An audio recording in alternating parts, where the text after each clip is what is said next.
Jadi maka dia kena memperbanyakkan bersolawat ke atas Nabi SAW, kerana banyak bersolawat ke atas Nabi itu menjadi tangga ataupun menyampaikan seorang itu kepada kecintaan terhadap Nabi. Maka cinta terhadap Nabi itu menyebabkan cinta Allah. Bila seorang itu cinta pada Allah, maka cintanya akan berbalas. Ini nyatakan tangga. Baik.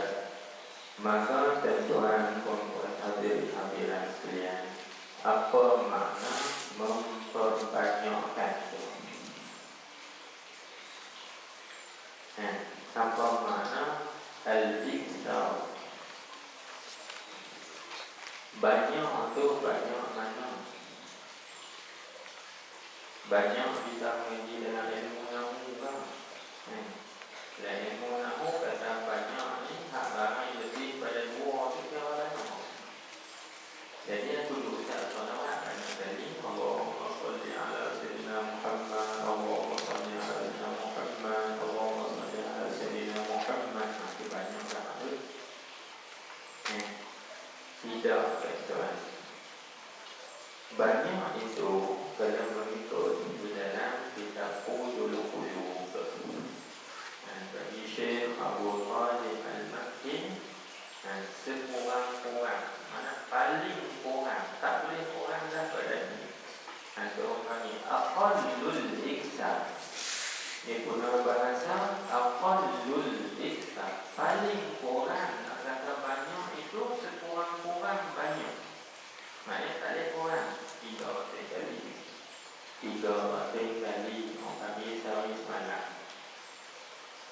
Adakah kita bersolawat ke atas Nabi Sallallahu Alaihi Wasallam 300 kali sehari semalam? Cuba tuan-tuan hitung. Tak ada. Kalau tak ada, macam mana nak sampai? Itu satu. Baik. Sebab itu Syekh Abdul Wahab Al-Sya'rani radhiyallahu ta'ala anhu, dia menyebut memperbanyakkan itu dia kata dengan 2 syarat. Yang kata memperbanyakkan salawat ke atas Nabi Sallallahu Alaihi Wasallam itu menepati syekh tarbiyah ataupun syekh mursyid, iaitu memperbanyakkan tadi dengan 2 syarat. Dan disebutkan oleh Syekh Abdul Wahab Al-Sya'rani dalam kitabnya Lawaqih Al-Anwar Al-Qudsiyah fi Bayan Al-Uhud Al-Muhammadiyah. Perjanjian kita dengan Allah Subhanahu wa Ta'ala. Syarat yang pertama dia kata al-kathratul haqiqiyyah. Al-kathratul haqiqiyyah. Apa makna al-kathratul haqiqiyyah? Yaitu banyak sungguh. Banyak sungguh, bukan banyak sedikit. Banyak sungguh ni banyak mana? Dan seperti mana kita sebutkan dari sekurang-kurang nak kata banyak 3. Itu di sisi ulama fiqh. Kalau di sisi ulama sosok, sekurang-kurang nak kata banyak itu tuan-tuan 1000 hinggalah sampai 12,000. Tetapi yang dilakukan oleh Syekh Muhammad Nuruddin Asyumi dan juga Syekh Muhammad Zawawi, mereka tiap-tiap hari semalam bersolawat ke atas Nabi Sallallahu Alaihi Wasallam 40,000 kali. 40,000 kali. Itu baru nama al-kathratul haqiqiyyah. Baru nama banyak sungguh. Ini baru mendapati syekh mursyid. Itu syarat ini. Syarat yang kedua kita katakan bahawa orang yang bersolawat ke atas Nabi Sallallahu Alaihi Wasallam tadi, supaya dia menjadikan sebagai solawat itu sebagai tempat ganti bagi syekh mursyid, syaratnya orang itu mesti dia mutabak yang mutabahhir di ilmu syariah, artinya dia ini orang yang melaut. Mutabahhir ni kita semua orang yang melaut ilmunya dalam ilmu syariah. Dia ilmu syariah memang dah bagi tahu dah fiqh ada, tasawuf ada, bagi usuluddin ada, memang dia tahu dah kan. Maka dia nak cari Syekh Mursyid ada, tetapi dia kena memperbanyakkan bersolawat atas Nabi sallallahu alaihi wasallam. Ada pun kalau seorang itu dia tidak tabahur dalam ilmu syariat, maka dia tak dapat juga kena cari Syekh Mursyid juga.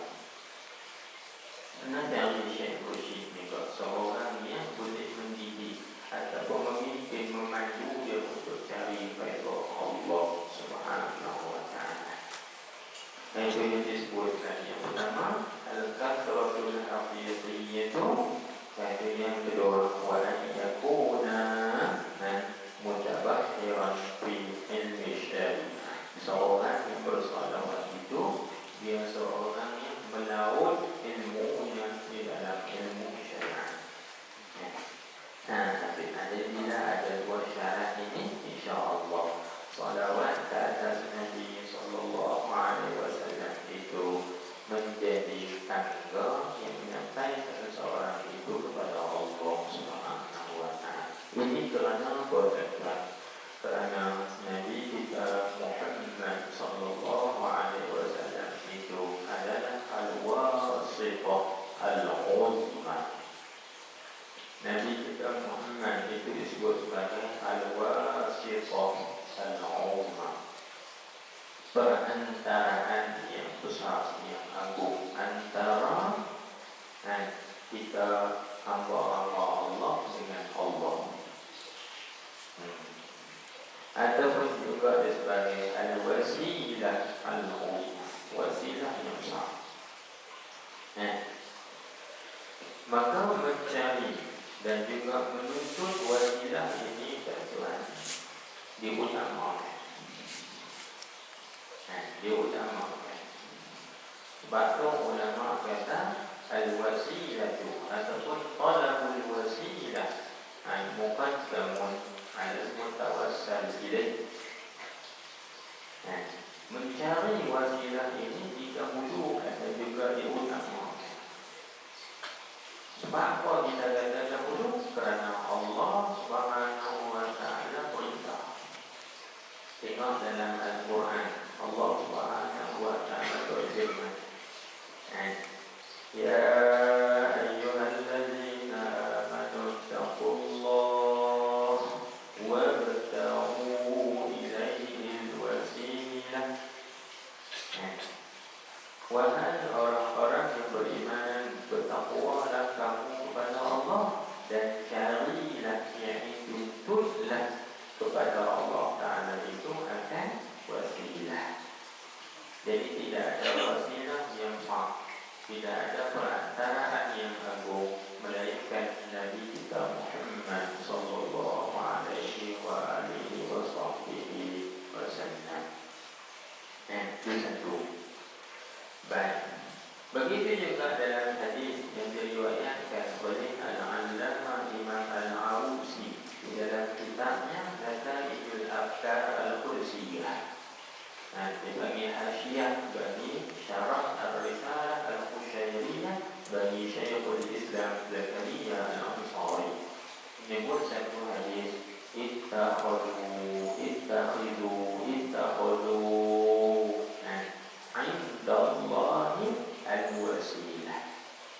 Ambillah oleh kamu di sisi Allah Ta'ala itu akan wasilah.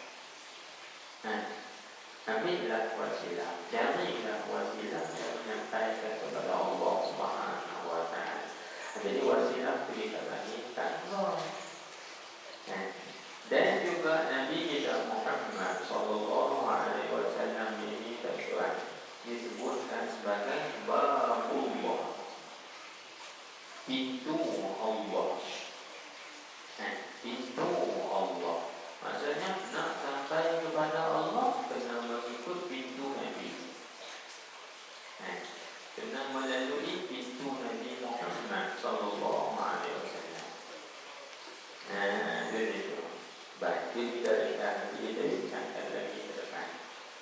Seterusnya tengok balik kita. Seperti berkata Syekh Hadrami. Apa kata Syekh Hadrami rahimahullahu ta'ala, itu Abul Abbas Al-Hadrami rahimahullahu ta'ala, dia kata inna salata alaihi sallallahu alaihi wasallam sullamun. Aku tarik bagi elok sikit. Inna salata alaihi sallallahu alaihi wasallam sullamun wa mi'rajun wa sulukun ila Allah ta'ala idza lam yajid talibu syairan mursyidan. Sekali lagi kita ulang. Inna salata alaihi sallallahu alaihi wasallam sullamun wa mi'rajun wa sulukun ila Allah ta'ala idza lam yajid. Jadi obatnya asalnya idza lam yajid. Tapi oleh kerana dia iltiqah sakinah itu, jadi idza lam yajid talibu syaitan mursyidan. Baik. Ini bagaimana disebut dalam kitab Sayyidus Salawat ala Sayyidis Sadat, dan juga disebut di dalam kitab As-Safinah Al-Qadiriyah pada muka surat 11. Jadi kita dibaca lagi. Apa maksud? Artinya, arti perkataan Syekh Al-Hadrami, dia kata sesungguhnya bersalawat ke atas Nabi sallallahu alaihi wasallam itu menjadi sangka dan jalan yang menyampaikan kepada Allah apabila seorang salih itu tiada mendapat syekh mursyid. Artinya tidak berjumpa dengan syekh mursyid. Cuba kita tengok. Ini kerana tuan-tuan, kerana salawat ke atas Nabi sallallahu alaihi wasallam itu adalah cahaya. Cahaya. Sebagaimana diriwayatkan dalam hadis Nabi sallallahu alaihi wasallam, Nabi kita bersabda, as-salatu alayya nurun fil qalbi wa nurun fil qabri wa nurun 'ala as-sirati. Nabi disebut as-salatu alayya nurun fil qalbi. Bersalawat ke atas aku itu, kata Nabi, adalah cahaya di dalam hati. Wa nurun fil qabri, dan juga cahaya di dalam kubur. Yang ketiga, wa nurun 'ala as-sirati, dan juga cahaya di atas titik sirat. Jadi di sini kita nampak ada kelebihan bersalawat ke atas Nabi sallallahu alaihi wasallam, iaitu dapat menerangi hati seseorang itu, dan juga dapat menerangi kubur seseorang itu. Karena kita nak kubur kita diterang, maka perbanyakkanlah bersalawat ke atas Nabi sallallahu alaihi wasallam di dalam dunia selepas ini.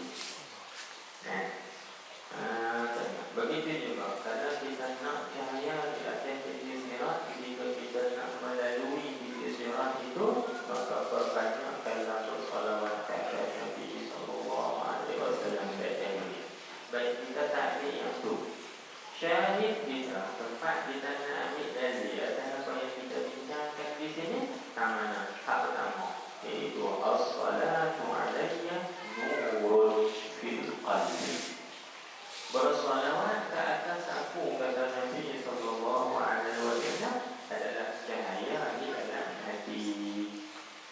Jadi tuan-tuan, tujuan kita nak faham kok mana pula yang dari hadis ini, kenapa kita bercakap ilmu mursyid. Kita tanya balik, tujuan guru mursyid nak mendidik kita, nak menterbiah hati kita apa? Supaya nak menerangkan hati kita, supaya nak buat segala kekotoran dan juga sifat-sifat syawagil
makrifat. Yang penting. Sebab itu pada mensyarahkan hadis yang kita baca tadi, disyarahkan oleh Syekh, bukan saya syarah. Jadi Syekh disyarahkan oleh Syekh Abdul Qadir Al-Jailani di dalam kitabnya As-Safinah Al-Qadiriyah. Dan hadis yang kita baca tadi, itu disebut sebagai apa? Dia kata, wa idza dakhala nur al-qalba kharajat minhu zulmatu. Apabila cahaya tadi sudah memasuki ke dalam hati seseorang, maka akan keluarlah daripada hati itu membagi sifat zulma, sifat gelap. Akan hilanglah buta pada hati. Bila cahaya memasuki dalam hati, ini kegelapan itu akan keluar. Sebab apa tuan-tuan? Sebab nur